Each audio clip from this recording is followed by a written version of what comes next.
If you're tuning a road car, then the two areas that the engine will spend 95% of its time in are the idle and cruise regions. It makes sense that we're going to focus on these areas first, as they'll have a large influence over how the engine performs, as well as the fuel economy. If our AFR isn't on point here, the car will either drive erratically or exhibit poor economy and potentially foul spark plugs. In a stock, unmodified engine, you'll usually be aiming for lambda 1 in both these areas. As we've already discussed, this will give us good fuel economy, and more importantly from an OEM perspective, it will minimise emissions.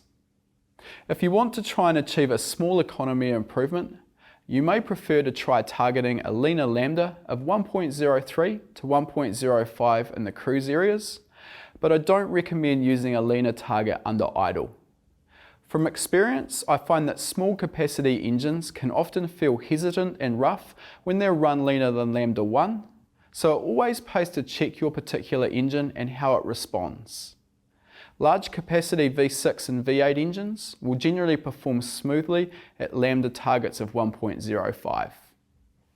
With an aftermarket ECU, we may also want to target a slightly richer than stoichiometric AFR at idle of around 0.95. The reason for this is that if the engine is tuned perfectly to lambda 1 at idle, we can often see the engine run leaner after a hot restart. This can end up with the engine hunting and running rough until the heat soak dissipates. A richer target means that even if the AFR moves slightly lean occasionally, the engine will still be running an acceptable mixture and should perform smoothly. If you're using closed loop lambda control, this step isn't necessary, as the closed loop control can take care of any discrepancy during this time. In a heavily modified engine, particularly one with large cams with a lot of overlap, you may find that you need to target a richer mixture at idle. With these sort of engines, we generally have a lot of reversion occurring at idle, and a lot of unburnt fuel will be passing through the engine. This affects our AFR reading, making it seem like the engine is running richer than it actually is. I usually find that an idle AFR of between 0.9 and 0.95 works best, and this often needs to be coupled with a slightly higher idle speed than you would normally use in a stock engine. The high RPM vacuum area of the map is an area that the engine won't be driven in under normal circumstances.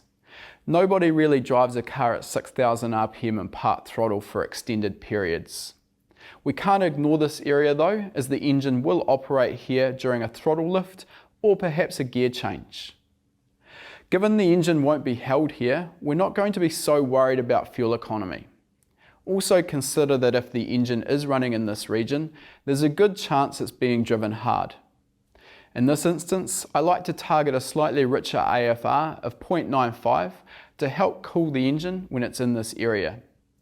Since the engine will only ever operate here briefly, we don't need to be too fussy with the actual AFR.